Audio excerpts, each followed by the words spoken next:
Durante 40 años el arquitecto Jan Gehl ha estudiado y escrito acerca de las ciudades para las personas.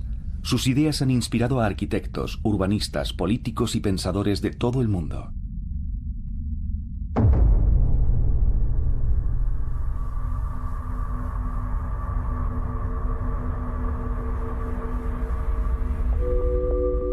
Imaginemos una película de ciencia ficción.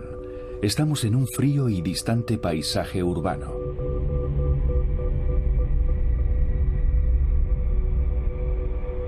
Imaginemos que ya estamos viviendo en ese futuro.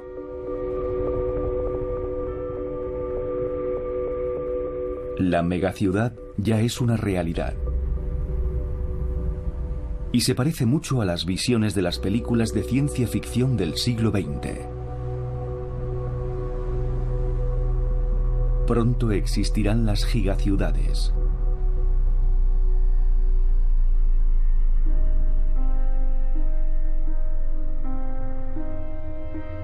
En medio de esta fría y desolada visión del futuro tenemos al ser humano. No encaja en el cliché de la modernidad. Es personal, cálido, íntimo, social. En nuestra constante búsqueda de oportunidades, dinero y una vida mejor, emigramos a las ciudades.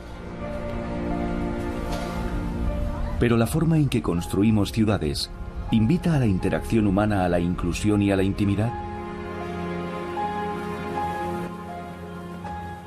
¿Cuál es la escala para medir la felicidad en una ciudad? A veces pienso que a día de hoy sabemos mucho más sobre cómo debe ser un buen hábitat para los gorilas de montaña o para los tigres siberianos que para el Homo sapiens.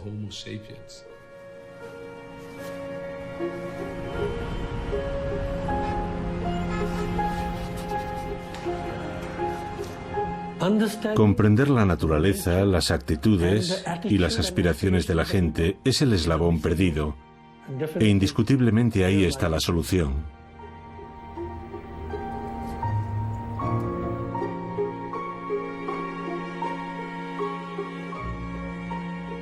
Entonces, cuando se plantea la cuestión, ¿cuál es la definición de modernidad? ¿Cuál es la definición de ser moderno?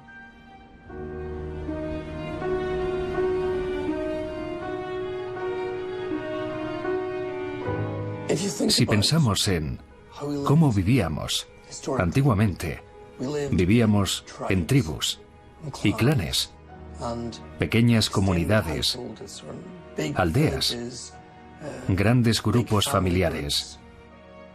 Supongo que nuestro estado natural es estar con otras personas. Y es un fenómeno muy moderno, esto de vivir de repente en pisos muy pequeños, de 2 o 3 personas. O vivir completamente solos.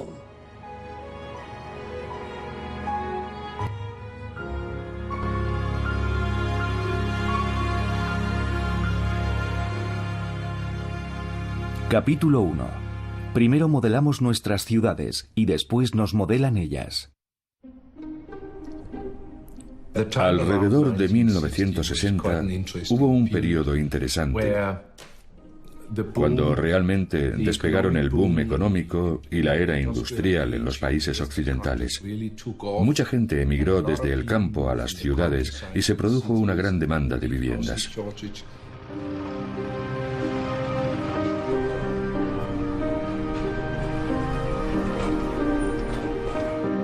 El movimiento moderno expresó con claridad que había una ruptura radical con todo el pasado. Aquí están las puertas de las casas, separadas como mínimo 200 metros entre sí. Por aquí pasará una autopista para el tráfico de vehículos. Separación absoluta. Si alguien en algún momento hubiera pagado a profesionales para desarrollar la idea de un modelo urbanístico que acabase con la vida urbana, no podrían haberlo hecho mejor que lo que consiguió el movimiento moderno.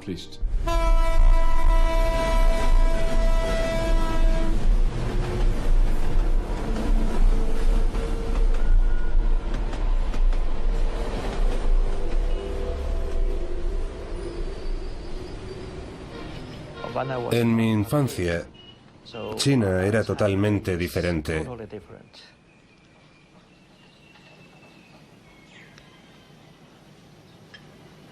En aquellos tiempos, la situación económica no era nada buena. La gente era pobre y muchos pasaban dificultades para comer.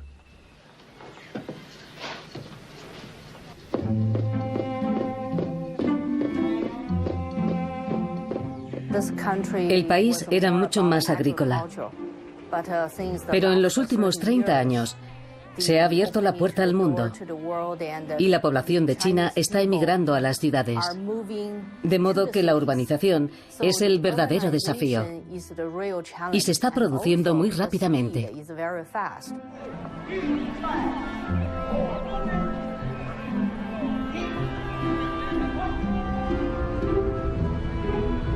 El lado bueno es la perspectiva económica. Por otra parte, esto representa un gran desafío para el medio ambiente, la energía y la calidad de vida.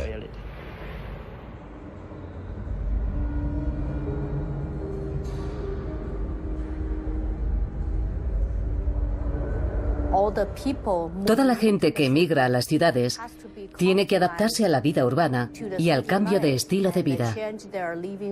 Esto también quiere decir que las ciudades siguen creciendo cada vez más.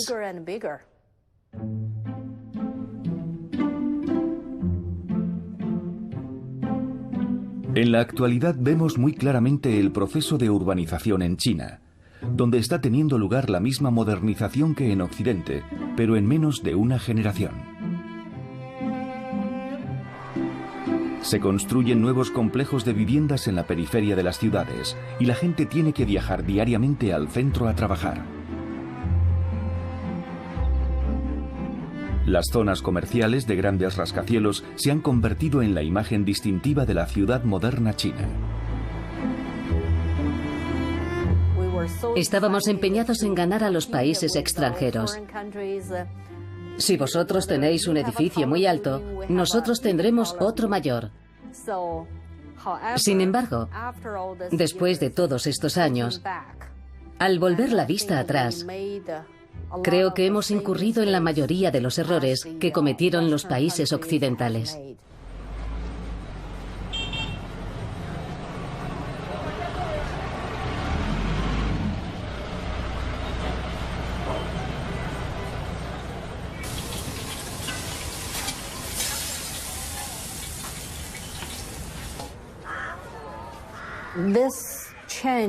En este cambio se perdieron muchas de las características de la vieja ciudad, como la vida de los hutongs. Las viviendas chinas tradicionales estaban dispuestas alrededor de patios en laberintos de callejones llamados hutongs. Desde el punto de vista humano, ¿cómo nos afecta que nuestro paisaje cambie físicamente? ¿Qué pasa cuando desaparece un lugar de paso, un rincón de barrio o un punto de encuentro ocasional?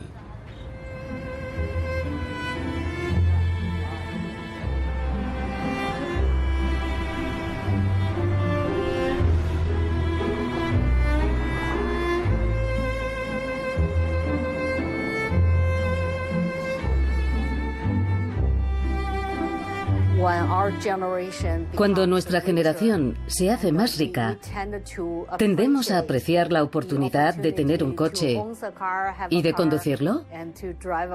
Sí.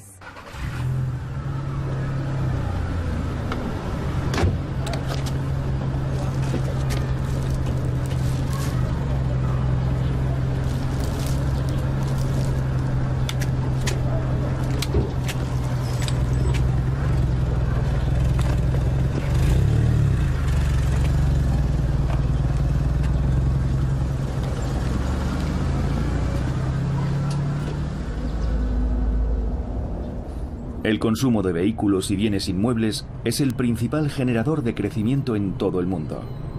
China mantiene a nivel nacional la política de seguir construyendo carreteras y autopistas para mantener el ritmo de crecimiento. En la próxima década se espera que el número de vehículos se multiplique por 5. A pesar de la desaparición de los estilos de vida tradicionales, las grandes ciudades modernas son un éxito como motores de crecimiento, que han sacado a 300 millones de chinos de la pobreza y les han dado un nivel de vida similar al de los países occidentales en solo 20 años. La mayoría de estas personas vive en ciudades. Se calcula que otros 300 millones de chinos habrán alcanzado el mismo nivel de vida en un par de décadas más.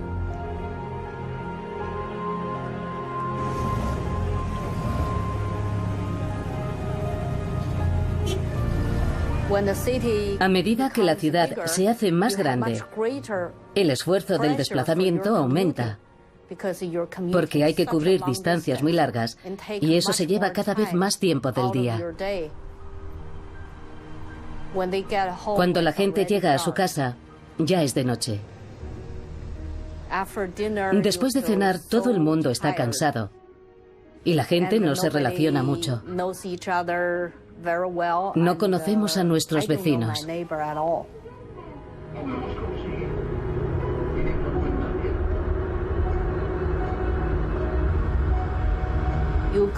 Se podría hacer un urbanismo más orientado a lo humano. Pensar desde el punto de vista de las personas.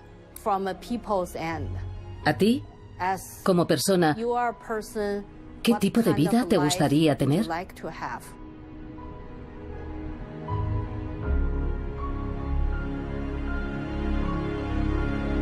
Capítulo 2. Mides lo que te importa.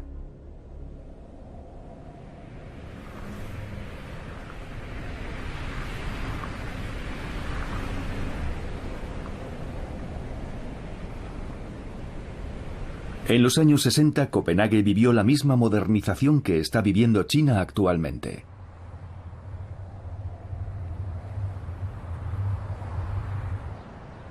Ir y volver a las áreas residenciales era muy aburrido. No había más que zonas verdes, hierba.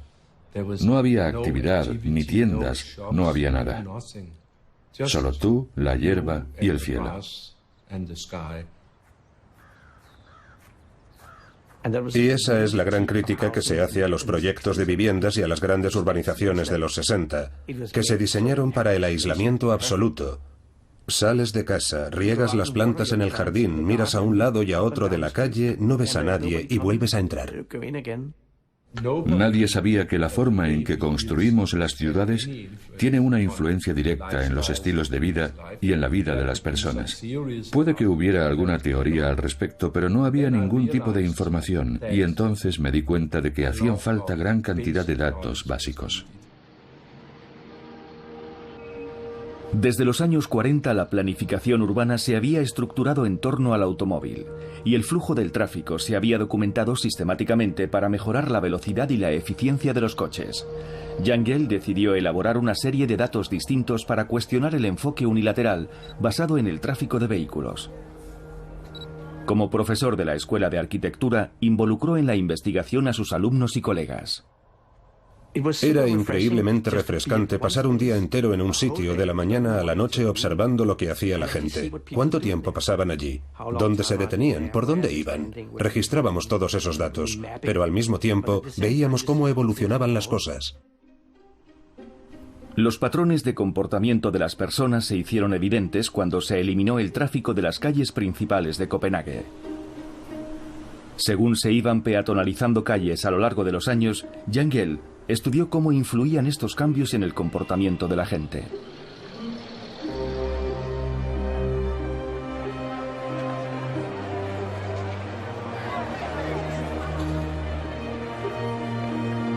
Según se peatonalizaban las calles, fue documentando cómo crecía la vida pública. La principal calle comercial se convirtió en un paseo. Se eliminaron las plazas de aparcamiento del puerto interior de la ciudad. A continuación, la plaza principal de la ciudad se convirtió en una plaza. Y descubrimos una predictibilidad que ya sabíamos que se daba con los coches. Cuantas más carreteras construyes, más tráfico hay. Pero ahora nos dábamos cuenta de que ocurría lo mismo con la vida urbana, con la vida pública. Cuanto más espacio se deja para la gente, más vida pública hay.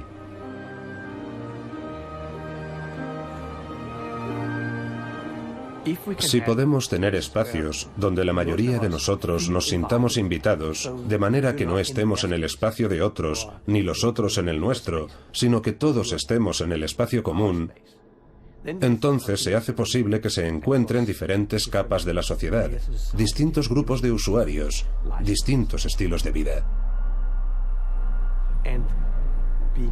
Y ser urbano tiene que ver con ser capaz de conectar con absolutos desconocidos, con gente que no conocemos.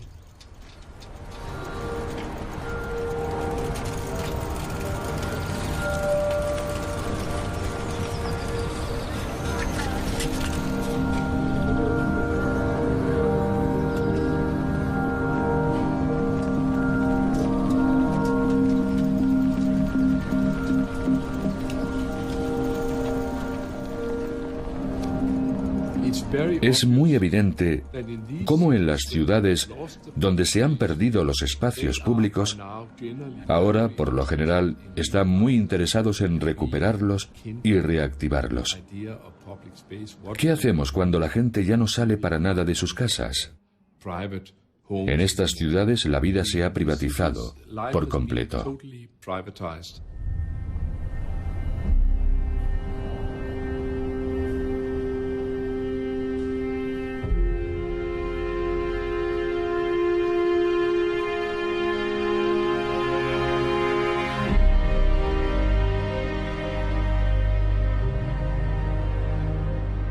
Este método de estudiar a la gente y la vida pública se aplicó en Nueva York en 2007.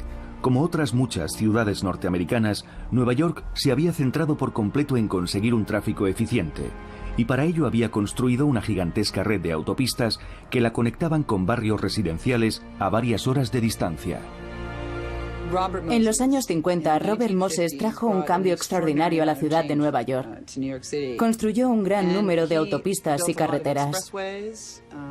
Así que la rapidez en los desplazamientos es una parte importante del legado que nos dejó Robert Moses.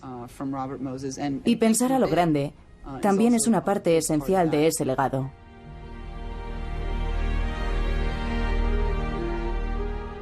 Hace 60 o 100 años, el coche era algo nuevo. Era la promesa del futuro. Parecía que era el motor del progreso. Ahora hemos madurado. Hemos visto cómo es un mundo dominado por los automóviles. Y vemos muchos efectos negativos que quizá alguien intuyó que iban a ocurrir hace 80 años. Pero estamos viviendo en un mundo completamente asfixiado por el tráfico. Hemos convertido nuestro entorno vital en algo mortal para la gente. Lo hemos destruido con todo este tráfico. Y la gente lo ve. Y también es consciente de que el problema no se resuelve construyendo más vías. Hemos atravesado barrios con autopistas. Hemos hecho autovías de 2 pisos. Todo lo que se nos ha ocurrido. Y hemos fracasado.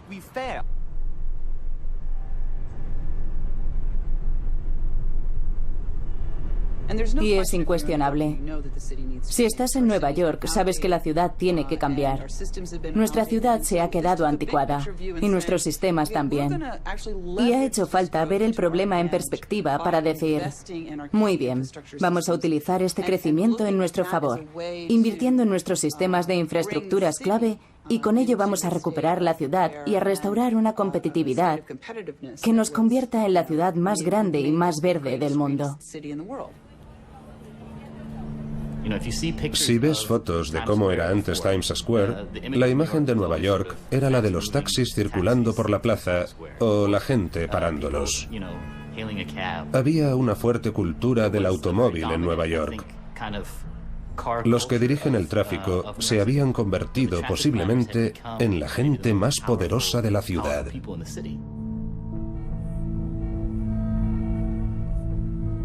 El Departamento de Transporte nunca había medido el tráfico peatonal. Solo se contaban los coches. No había herramientas cuantitativas para medir el flujo de los viandantes. Hay un dicho en el mundo de los negocios que es una gran verdad, y es que lo que mides es lo que te importa. Simplemente estaban maximizando el valor equivocado, y para reorientar a todos esos ingenieros y organizadores hacían falta nuevas herramientas cuantitativas. Así que había que darles nuevos estándares, nuevos parámetros, y eso es lo que Jan nos ayudó a hacer. Obtener datos de referencia, establecer objetivos, y ahora vamos a replantear nuestras calles para alcanzarlos.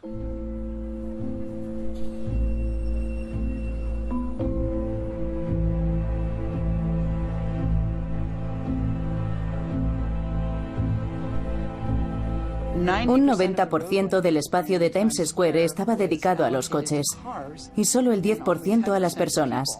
Pero el 90% de los que utilizaban ese espacio eran peatones y el 10% vehículos. Había que rehacer los cálculos.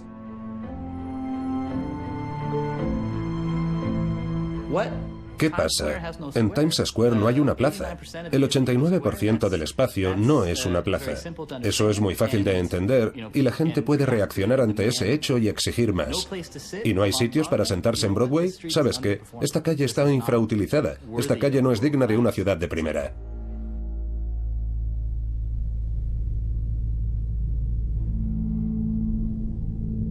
El plan era definir una nueva forma de moverse por la ciudad. Broadway se cerraría al tráfico a lo largo de las plazas principales, de norte a sur.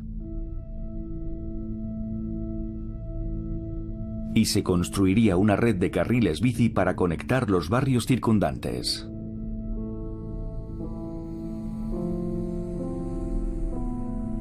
En Nueva York somos muy nuestros. Así que había 8.400.000 opiniones sobre lo que había que hacer. No se puede implantar la cultura europea en Estados Unidos. En Nueva York no necesitamos carriles bici, porque a la gente no le gusta ir en bicicleta. La gente no tiene tiempo para ir en bicicleta. De lunes a viernes, la vida americana es como una máquina.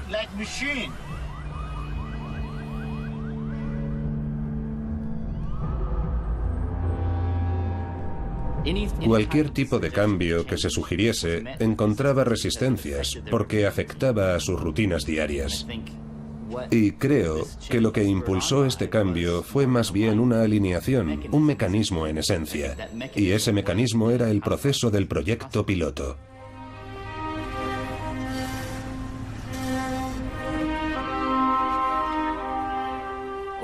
De un día para otro, básicamente se cortó el tráfico, se pusieron asientos y muchísima gente empezó a utilizarlos. Desde el principio había una demanda latente enorme que simplemente se materializó en esta zona. Pero aquello no estaba bien del todo. La gente se quejaba. Decía, ¿qué es esto? ¿Sillas baratas de un hiper? Eso no es digno de Nueva York, no es digno de Times Square. Así que poco después hubo que revisar el plan y poner mobiliario urbano de mejor calidad. La idea era poner algo y dar a la gente la oportunidad de experimentar con ello, no pretender darlo todo hecho y que sea perfecto desde el primer día.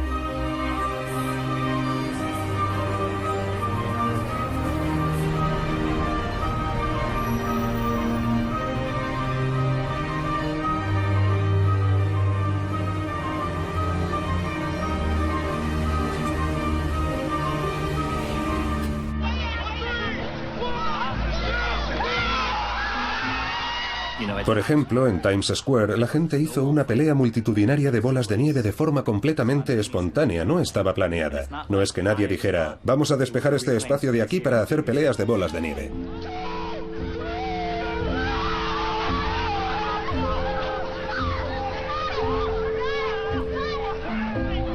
Esa espontaneidad que tiene esta ciudad solo puede salir a la luz cuando hay una masa crítica de gente viviendo en el espacio público. Cuando todo el mundo vive encerrado en su casa, no hay vitalidad ni espontaneidad. Es como un ser vivo.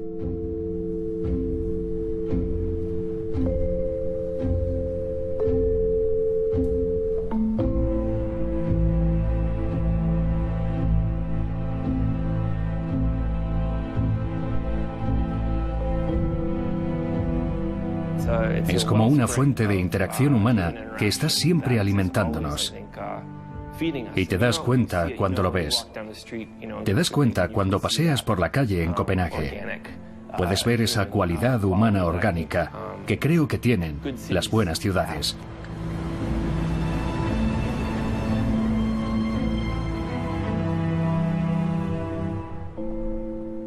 Capítulo 3.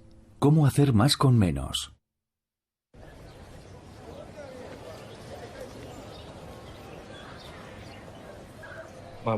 Mi esposa y yo comenzamos en Italia a documentar cuidadosamente lo que hacía la gente, contando cuántos se quedaban al sol y cuántos se iban a la sombra.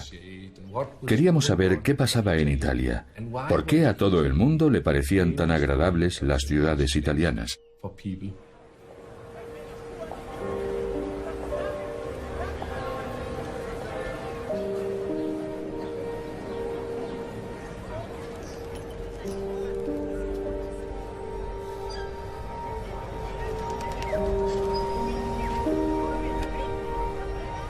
Siempre recorríamos los cascos antiguos de las ciudades a una escala de 5 kilómetros por hora.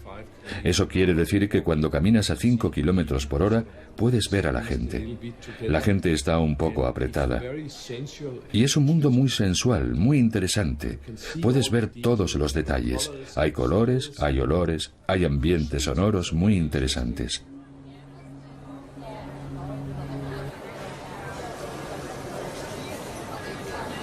Cuando vas a una zona residencial moderna, de repente te das cuenta de que la mayoría del espacio está pensado para que los coches puedan circular a 60 kilómetros por hora.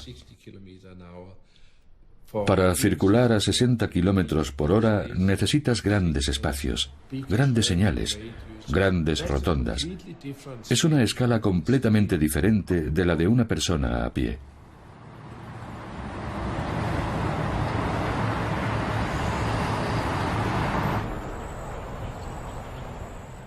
Creo que a todo el mundo le gustaría vivir en una casa con un jardín. Creo que es instinto natural.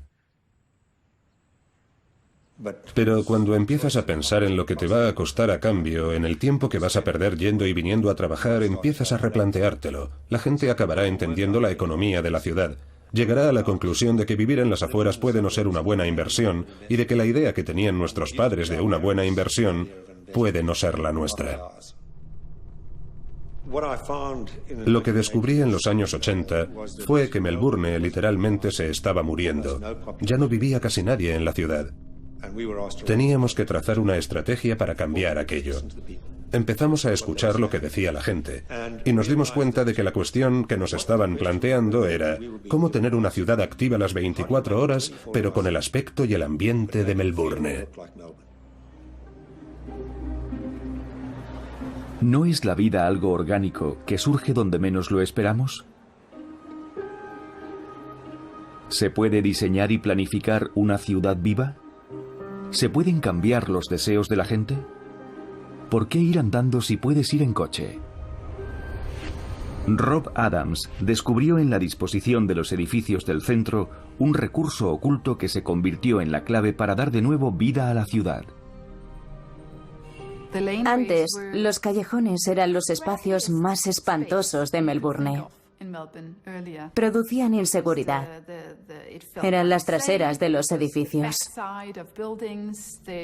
Estaban llenos de aparatos de aire acondicionado y contenedores de basura. Y todo estaba amontonado en esos espacios. Y en ningún momento se había pensado en ellos como espacios para la gente. Pero al mismo tiempo, tenían una escala humana muy interesante. Eran estrechos y sombreados, lo cual es muy agradable durante casi todo el año. De modo que al abrir los edificios y transformar el entorno haciéndolo más acogedor, cambió por completo la vida de la ciudad. Las calles se convirtieron en lugares donde a la gente le apetecía estar, así que empezamos a introducir cafés y pasamos de 2 en 1985 a más de 500 a día de hoy. Ahora la gente se sienta en la calle a disfrutar de un café. Las calles se han convertido en nuestro salón.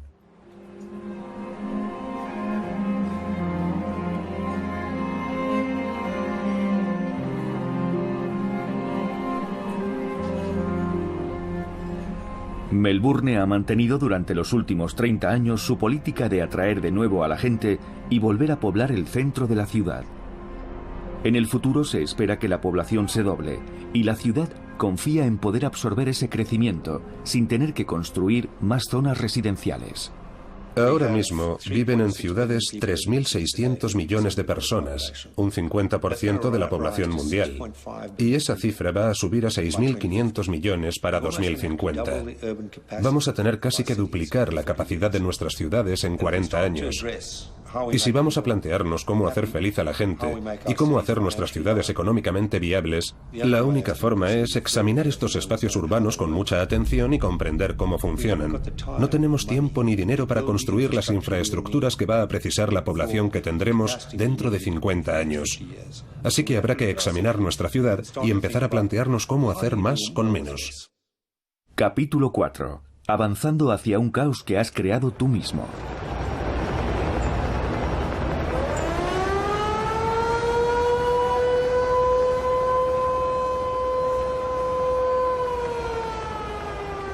Si vuelves la vista atrás, hace 50 años, la ciudad era casi como Venecia.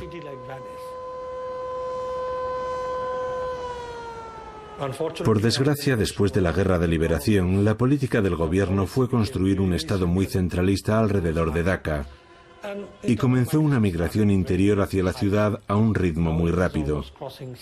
Ahora mismo es de casi un 7 o un 8% anual. Y Dhaka sigue creciendo. Y con una presión tan grande, si se pudieran controlar y conservar los recursos potenciales, esta podría ser una ciudad maravillosa.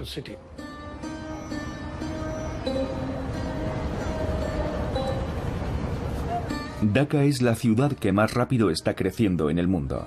Cada año llega 500.000 de personas procedentes del campo. Para hacer frente a esta presión, Dhaka sigue el modelo urbano que hemos visto en China y en Occidente. Un modelo basado en coches, autopistas, zonas residenciales de torres de viviendas y un consumo de energía descomunal.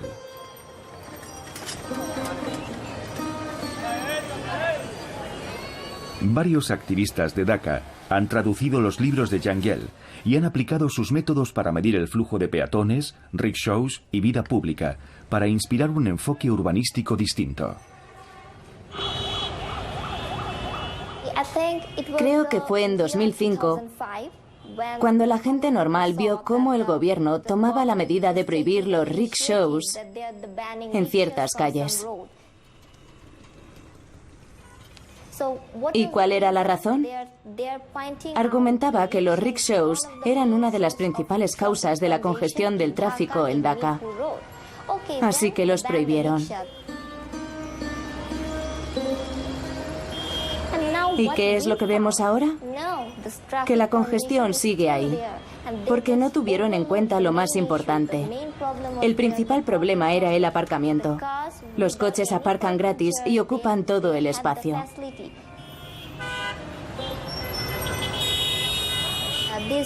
Los fabricantes hacen los coches. Y este es el lugar donde los venden. Una de las políticas consiste en darnos préstamos. El Banco Asiático de Desarrollo o el Banco Mundial nos dan créditos para que construyamos autopistas y pasos elevados. Así que ellos lo hacen todo. Es un negocio. Ellos venden los coches, ellos nos dan ayudas. Pero no son ayudas. Tenemos que devolverlo. Somos nosotros quienes tenemos que pagar los préstamos. No deberíamos seguir ese modelo.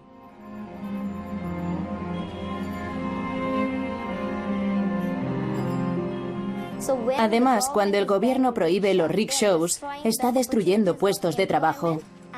Y 300.000 rickshaws, con sus 600.000 conductores, se empobrecen. ¿Qué van a hacer? Si un día ganan algo, comen. Si no trabajan, no comen.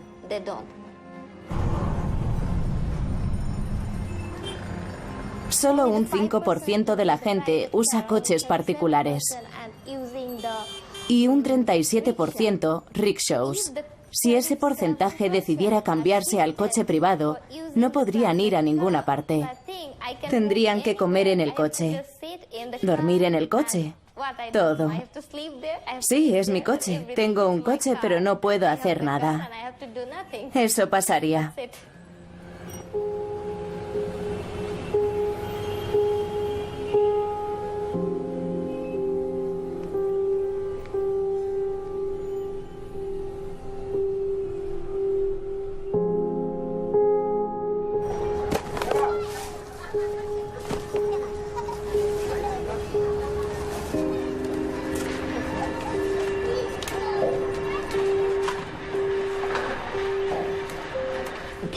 Cuando las políticas y la planificación vienen de arriba, nunca tienen en cuenta las verdaderas aspiraciones de la gente.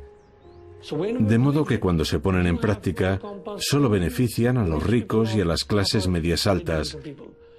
Y el resto, que tiene una clara mayoría numérica, queda excluido. Así el problema se acrecienta.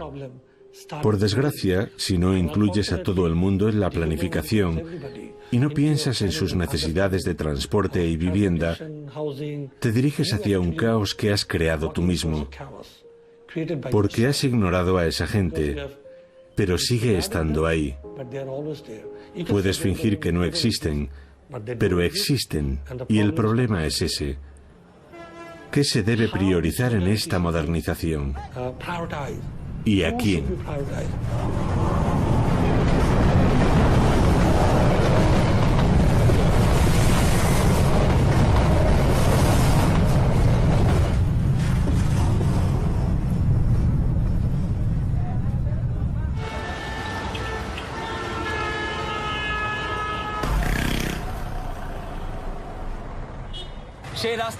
El gobierno pide créditos para infraestructuras basadas en los coches.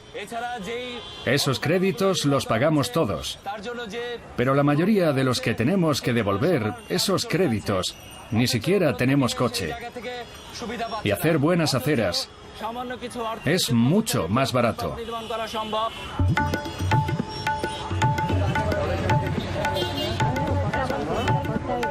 Grupos de manifestantes están tomando las calles de Dhaka. Los manifestantes exigen igualdad y más derechos para los peatones.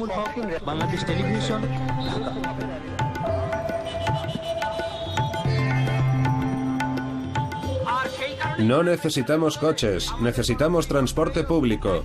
Mientras que en un coche viajan 1 o 2 personas, en un solo autobús lo pueden hacer 50. Este movimiento tiene que extenderse a todo el país. Queremos un Bangladesh libre de coches. Tenemos que liberarnos de las fuerzas negativas del colonialismo económico. Al ritmo de crecimiento actual, se espera que la población de Bangladesh pase de más de 160 millones de personas en la actualidad a más de 300 millones en unas pocas décadas. Con este tipo de desarrollo, centrado en los automóviles, si cada persona tuviera uno, como en Estados Unidos, tendríamos 300 millones de coches. ¿Quedaría espacio para algo más en Bangladesh?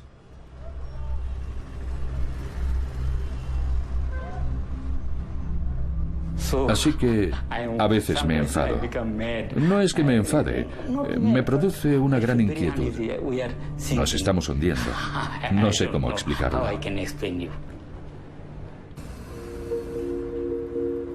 Dhaka está situada en una zona de alto riesgo sísmico. El desarrollo urbano agrava este problema considerablemente. La masa terrestre se está cubriendo rápidamente de asfalto y cemento. Esto hace que el agua de lluvia fluya hacia los sistemas fluviales contaminados. Así pues, las aguas subterráneas son el único recurso y se están agotando rápidamente. El año pasado, un pequeño movimiento sísmico de magnitud 5,4 sacudió la ciudad. Si se produjera un gran terremoto, se calcula que 80.000 torres y rascacielos se hundirían. Y hay otro grave problema. La estructura del suelo está cambiando. La consecuencia es que un pequeño terremoto puede causar un gran problema. Al cambiar las condiciones y la estructura del suelo, su capacidad de sustentación disminuye.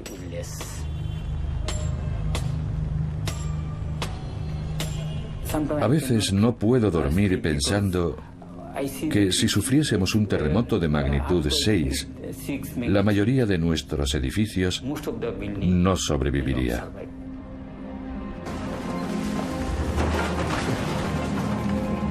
Si lo miramos como si fuera un puente, creo que podemos ver dónde está el final. Porque nuestro destino es el mundo moderno occidental. Ahora que hemos emprendido el viaje y estamos en mitad del puente, podemos ver cómo el modelo capitalista, cómo los coches, las autopistas, todas esas cosas modernas han destruido su vida. Pero todavía podemos marcar nuestro propio rumbo. Muy bien. ¿Hacia dónde queremos ir? Contamos, medimos, calculamos y maximizamos, pero ¿hemos tenido en cuenta a los 4.000 millones de personas que viven en los países del tercer mundo? ¿Qué pasaría si todos tuvieran coche, contaminaran y consumieran la misma cantidad de energía que nosotros? ¿Y si volviéramos a empezar? Capítulo 5. Tratar bien a la gente es muy barato.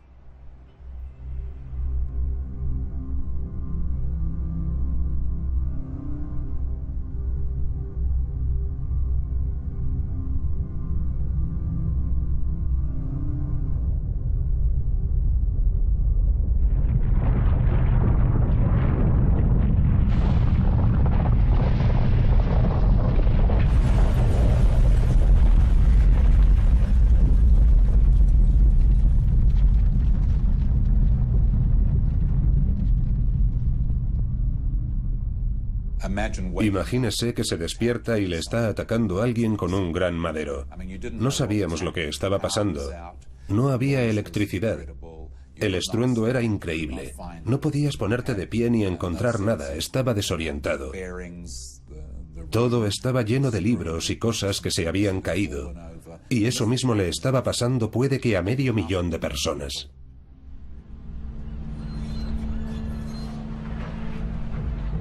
En 2011, Christchurch, en Nueva Zelanda, sufrió un terremoto devastador. El centro de la ciudad fue el área que sufrió los peores daños. La mayoría de las víctimas estaban en edificios altos y rascacielos.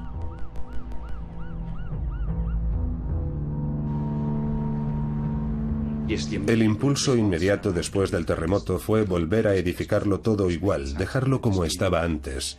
Reconstruirlo todo, pero había muchos estudios sobre ciudades después de desastres. Y lo que pasa después de un desastre es que tu calidad de vida ha desaparecido. Es mucho peor que antes del terremoto, pero ahí se abre una opción. Puedes intentar recuperar lo mismo que tenías, pero la experiencia en muchos países indicaba que también puedes conseguir una calidad de vida superior a la que poseías antes. Intentar recuperar terreno perdido, en cierto modo. Vamos a pasarlo mal durante 5 años, pero si conseguimos hacer de Christchurch una ciudad mejor, eso nos ayudará a recuperar parte de la calidad de vida perdida, a recuperarnos de la destrucción de nuestro entorno físico.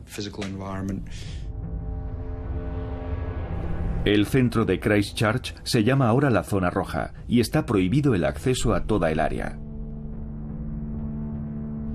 Los daños estructurales de los edificios que siguen en pie son tan graves que es necesario demoler todo el centro de la ciudad. Se calcula que unos 1.500 edificios tendrán que ser derruidos antes de poder iniciar la reconstrucción.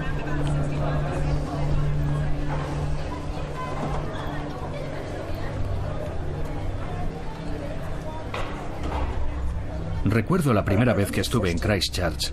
La ciudad entera estaba en shock. Supongo que necesitaban una especie de terapia. Hablar de todo lo que habían pasado, pero ¿por dónde empiezas? ¿Cómo se empieza a reconstruir prácticamente desde cero una ciudad? O el centro de una ciudad. Y supongo que la idea clave era que tenía que ser participativo. Tenía que ser un proyecto de todos. Empezamos esta presentación dando de nuevo la bienvenida a Christchurch a David Sim. He oído hablar mucho esta mañana sobre esos expertos extranjeros que vienen a decirles lo que tienen que hacer. Les prometo que no voy a decirles que tienen que hacer nada. Mi cometido aquí es escuchar. Quiero que me cuenten lo que quieren hacer y hacer lo que pueda con mi equipo por ayudarles a conseguirlo. Bien, ¿qué clase de ciudad quieren? Todo el mundo tiene algo que aportar. De esta forma, la idea de un programa que incluyese a todo el mundo, en el que todos pudiesen compartir sus ideas, nos ayudaba a comprender en qué dirección querían nuestros conciudadanos que trabajáramos. Porque la adversidad de la destrucción era la oportunidad de construir un nuevo futuro. Y lo llamamos Comparte una idea. Obviamente tenemos que aumentar los espacios entre los edificios y creo que esta es una gran oportunidad para reorganizar. Pusimos en marcha un movimiento invitando a la gente a compartir sus ideas sobre cómo creían que debía ser Christchurch. Y terminamos con 106.000 opiniones sobre cómo debía ser nuestra ciudad.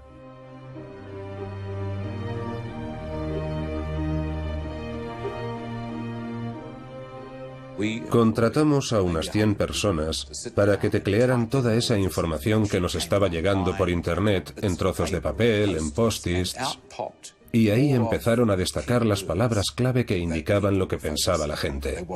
Querían una ciudad de baja altura, del estilo de las viejas ciudades europeas. Querían espacios con los que pudieran relacionarse. Querían carriles bici y más jardines. Querían una zona comercial más pequeña, que no se extendiese demasiado. En realidad querían una ciudad para las personas.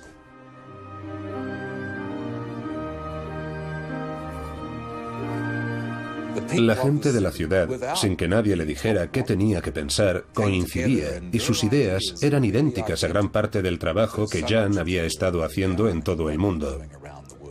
Y en mi opinión, eso demuestra que las cosas que queremos como personas, frente a lo que queremos como corporaciones, en realidad son cosas muy normales.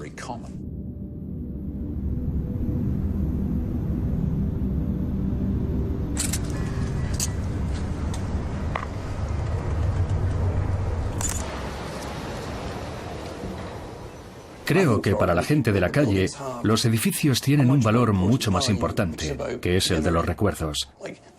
Ese era el café al que me llevaba los sábados mi abuela. Ahí es donde estaba mi peluquero.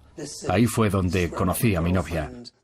Estas historias son muy interesantes porque nos tocan emocionalmente. Lo maravilloso de las ciudades es que están llenas de esas historias. Historias y recuerdos que se solapan.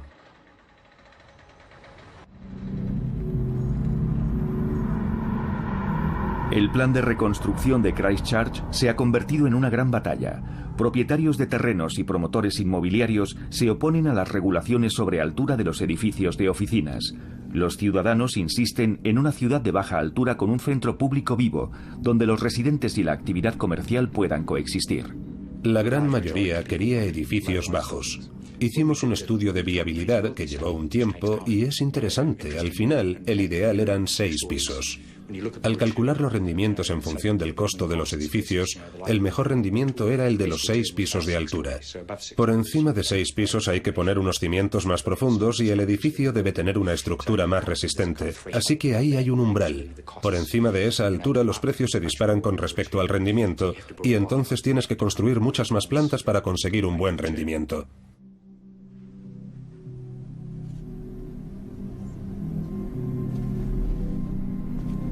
El gran problema de los edificios altos. Es interesante porque hay muchos estudios sobre esto.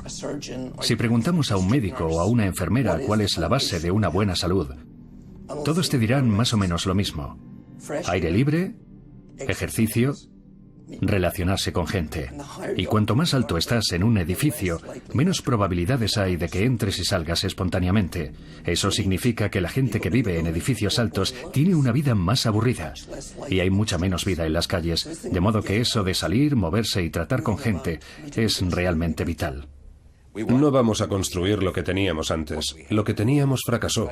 Lo que tenemos ahora es una oportunidad de construir algo que responda a las necesidades reales de los habitantes actuales de Christchurch y que además refleje sus aspiraciones y sus visiones.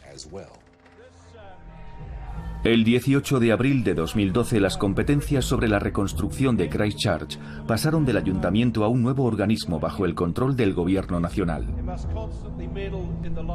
El gobierno prometió respetar la visión general del proyecto de la ciudad. El ayuntamiento desarrolló un nuevo marco legal bautizado como el segundo volumen. Incluía limitaciones en la altura de los edificios y en el espacio para aparcamientos. Estas normas fueron descartadas por el gobierno. Hemos decidido aceptar el primer volumen, pero por el momento dejaremos a un lado el segundo, ya que sería prematuro, creo, aceptar esas normas, y que lo más apropiado sería revisarlas cuando esté preparado el proyecto en un plazo de 100 días. El dilema es complejo. La gigantesca obra de reconstrucción proporcionará un poderoso impulso a la economía si atrae inversiones inmediatas de promotores inmobiliarios, hoteles y corporaciones. Pero este beneficio es a corto plazo, como lo son las decisiones políticas cuando hay elecciones cada 4 años. Sin embargo, las ciudades se levantan para que duren 100 o 1000 años. Parece que están en el punto crítico entre convertirse en Los Ángeles o en Copenhague. Algo así, sí. Sí. Y aunque me gustaría decir que eso está en mis manos, no lo está. Hay fuerzas económicas mayores en juego que darán forma al futuro de la ciudad y al comportamiento de la gente.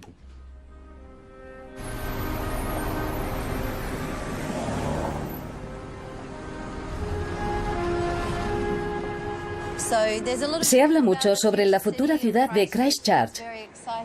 Y está muy bien, sí. Será muy verde, con carriles bici y tal y cual. Y sí, es muy emocionante. Pero mi pregunta es, ¿qué va a pasar ahora? ¿La gente va a esperar a que esté acabada esa futura ciudad? Yo creo que la gente necesita hacer cosas ahora y sentir que está pasando algo. El proyecto de regeneración urbana proporciona una forma de hacer que pase algo ahora mismo. No se infunde vida a una ciudad intentando planificarlo todo, sino favoreciendo que ocurran cosas de forma orgánica, siempre que sea posible. La vida surge cuando se ofrece a la gente la oportunidad de contribuir a algo. Y creo que eso demuestra que la gente necesita espacios para reunirse y hacer ese tipo de cosas, como venir aquí y bailar.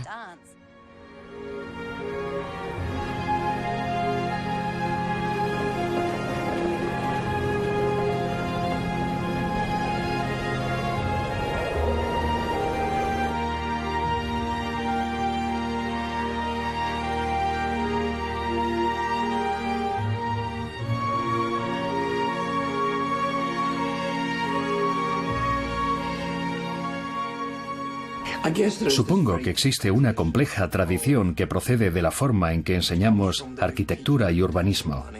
Y es la idea de que una persona puede resolverlo todo. Incluso tenemos un término, el plan maestro. Voy a hacer el plan maestro que resolverá todos los problemas. Pero hay que preguntarse, ¿es eso posible? Las ciudades son increíblemente complejas. Así que incluso la idea de un plan maestro en sí ya es un disparate. Todo lo que podemos hacer es un marco lo más sólido posible que permita que se desarrolle la vida.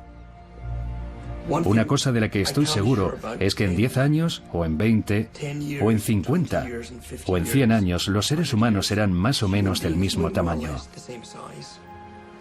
Nuestros sentidos funcionarán más o menos igual.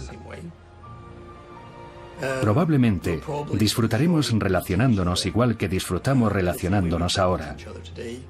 Y seguiremos dándonos la mano y abrazándonos y flirteando con la mirada.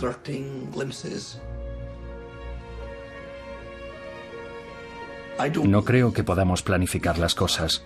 No creo que, porque yo trace una línea, vaya a conseguir que pase algo. No puedo obligar a nadie a hacer nada, ni a ser nada. Pero sí podemos hacer invitaciones. Podemos invitar a la gente a pasear. Podemos invitar a la gente a sentarse, a quedarse un rato. Eso es todo lo que podemos hacer. Hace 200 años, el mundo tenía una población de 1.000 millones de personas. Actualmente somos 7.000 millones. A finales de este siglo seremos 10.000 millones. Se calcula que para entonces el 80% de nosotros vivirá en ciudades. ¿Cómo será la vida en una ciudad dentro de 100 años? Tal y como yo veo el panorama, la planificación urbana lleva un buen número de años trabajando con una caja de herramientas bastante incompleta. Cuesta muy poco tratar bien a las personas cuando se habla de ordenamiento urbano. Comparado con cualquier otra inversión, no cuesta prácticamente nada. Así que hay buenas perspectivas. Porque el hombre es básicamente un animal muy inteligente, que sabe lo que le gusta y que sabe cuándo está incómodo.